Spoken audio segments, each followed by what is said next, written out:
Assalamu alaikum wa rahmatullahi wa barakatuh. Lesson number 14, Overcoat, written by Ghulam Abbas, read by Muhammad Afzal for first year students. One evening in January, a well groomed young man having walked up Davis Road to the mall turned to Charing Cross. His hair was sleek and shining, and he wore sideburns. His thin mustache seemed to have been drawn with a pencil. He had put on a brown overcoat with a cream-colored half-opened rose in his buttonhole and a green flat hat which he wore at a rakish angle. A white silk scarf was knotted at his neck. One of his hands was slipped into a pocket of his overcoat, while in the other he held a short, polished can, which every now and then he twirled jauntily. It was Saturday evening in mid-winter. The sharp, icy gusts of wind struck like steel, but the young man seemed to be immune to them. So, while others were walking briskly to keep warm, he was ambling along, obviously enjoying his promenade in the bitter cold. He looked such a dandy that Tangawallas, on catching sight of him, even from a distance, whipped up their horses and raced towards him. With a wave of his stick, he turned them away. A taxi also drew near him, and the driver looked at him inquiringly. He too was turned off, this time with a no thank you. As the evening advanced, the cold became more intense. It was a cold that induced people to seek comfort in pleasure. At such time, it was not only the profligate who ranked abroad, but even those who were usually content to live with their loneliness emerged from their hideouts to join the gaiety of the streets. And so people converged on the mall, where they amused themselves among the variety of hotels, restaurants, cafes, and snack bars, each according to his means. Those who could not afford the pleasure inside were content to gaze at the colored lights and brilliant advertisements outside. Up and down the main road there was an unending stream of cars, buses, tangas, and bicycles, while the pavement thronged with pedestrians. The young man seated on the cement bench was watching with interest the people passing on the pavement before him. Most of them were wearing overcoats which were of every kind, from the astrakhan to the rough military khaki, such as are found in large bundles at the second-hand clothes shops. The overcoat the young man himself was wearing was old, but it was well cut and the material was of good quality. The lapels were stiff and the sleeves well creased. The buttons were of horn, big and shiny. The young man seemed to be very happy in it. A boy selling pan and cigarette with a tray of his wares passed by. Panwala? Yes, sir. Have you change for a 10 rupee note? No, sir, but I'll get it for you. And what if you don't come back? If you don't trust me, sir, you can come with me. Anyway, what do you want to buy? Never mind. Here, I have found one Anna. Now give me a good cigarette and be off with you. As he smoked, he seemed to relish every puff. A small, lean, white cat, shivering with cold, rubbed against his legs and mewed. He stroked it and it lapped up onto the bench. Smoothing its fur, he muttered, "Poor little mite." After a few minutes, he got up. By now it was past 7. He started off again along the mall. An orchestra could be heard playing in one of the restaurants. Many people had collected outside. Mostly they were passers by, a few drivers of the waiting taxis, and tongas, laborers and beggars. Some fruit vendors, having sold their fruit, were also standing around their empty baskets. These people outside seemed to be enjoying the music more than those who sat inside, for they were listening in silence, though the music was foreign. The young man also stood and listened for a moment or so, then walked on. A few minutes later, he found himself outside a large Western music shop. Without hesitation, he went in. There were musical instruments of different kinds arranged on shelves around the walls. On a long table, attractively displayed, were the latest hit songs. A Spanish guitar was hanging on the wall.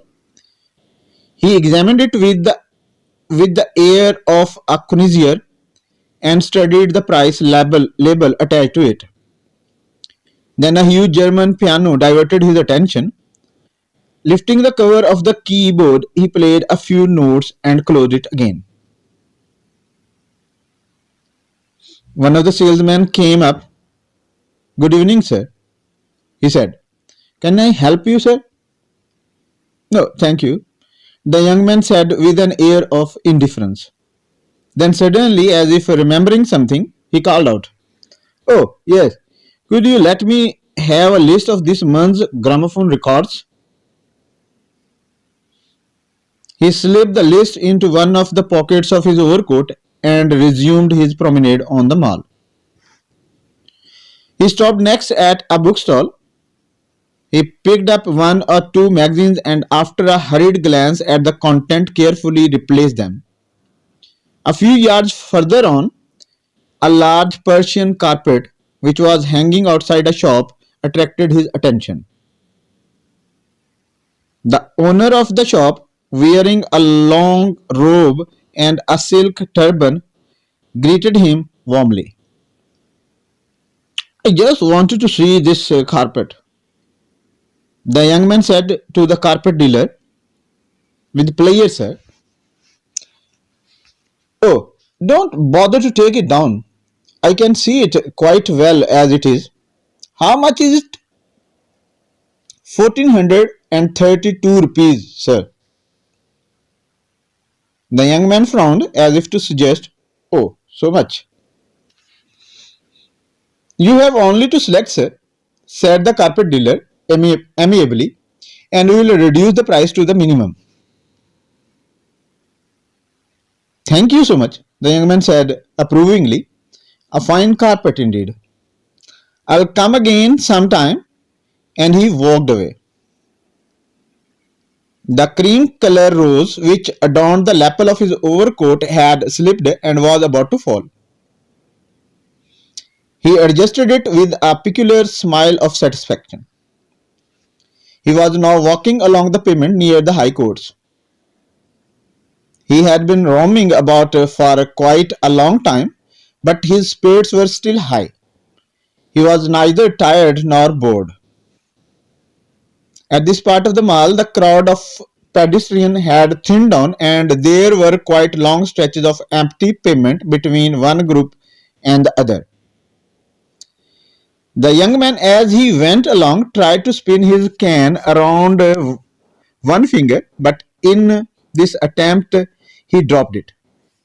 "Oh, sorry," he exclaimed, and bending down picked it up. Meanwhile, a young couple who had been walking behind him passed by and went ahead of him. The youth was tall and was wearing black corduroy trousers and a leather jacket with a zip. The girl wore a floppy shalwar of white satin and a green coat. She was short and bulky. The young man was delighted to watch this spectacle and kept on walking behind them. So far, the young man had found little to interest him among the persons he had observed that evening. He had been perhaps too deeply engrossed in himself. He followed them closely, hoping to get a glimpse of their faces and to hear more of their talk. By now they had reached the big crossing roads near the general post office. The pair stopped for a moment, then after crossing the mall, headed towards MacLeod Road. When the couple had walked some 100 yards ahead of him, he hurriedly moved after them. Hardly had he reached halfway across the road when a truck full of bricks came from behind like a gust of wind and crushing him down speeded off toward the MacLeod Road. The driver of the truck had heard a shriek and had actually for a moment slowed down, but realizing that something serious had happened, had taken advantage of the darkness and had sped away into the night. Two or three passers-by who had witnessed the accident shouted, "Stop him! Take the number!" But the truck was no more to be seen. In a short while, quite a large crowd had collected. A traffic inspector on his motorbike stopped. The young man was badly hurt. There was a lot of blood about, and he was in a very precarious state. A car was stopped and he was loaded into it and taken to a nearby hospital. When they reached there, he was just alive. On duty that night in the casualty department were Assistant Surgeon Khan and two young nurses, Shehnaz and Gill. He was still wearing his brown overcoat and the silk scarf. There were large stains of blood all over his clothes. Someone had, out of sympathy, placed the young man's green flat hat on his chest so that it should not be lost. "Seems quite well to do," Nurse Shehnaz said to Nurse Gill, to which she replied in a lower tone, "All talked of for Saturday night. Poor chap."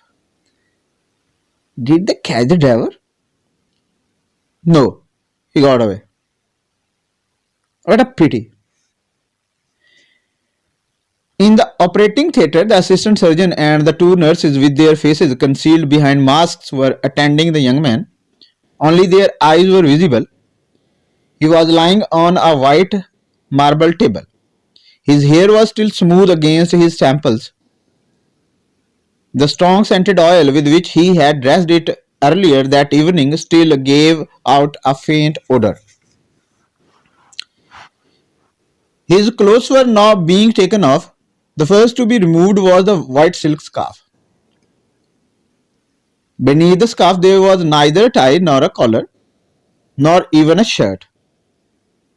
When the overcoat was removed, it was found that the young man was wearing underneath only an old cotton sweater, which was all in holes. Through these holes one could see the dirty vest, which was in an even worse state than the sweater. Layers of dirt covered his body. He could not have had a bath for at least 2 months. Only the upper part of his neck was clean and well powdered. The shoes and the socks now came off. The shoes were old but brightly polished. As to the socks, in color and pattern, the one was quite different from the other. There were holes at the heels, and where the flesh showed through the holes, it was grimed with dirt. He was by now dead, and his lifeless body lay on the white marble slab. The following were the few things which were found in the various pockets of his overcoat: a small black comb, a handkerchief, 6 annas and a few pies, a half-smoked cigarette, a little diary in which the names and addresses of a few people were noted, a list of gramophone records, and a few handbills which distributors had thrust upon him during his evening promenade. Alas, his little cane, which was perhaps lost at the time of the accident, was not included in the list. The end of Overcoat, read by Muhammad Afzal for first year students.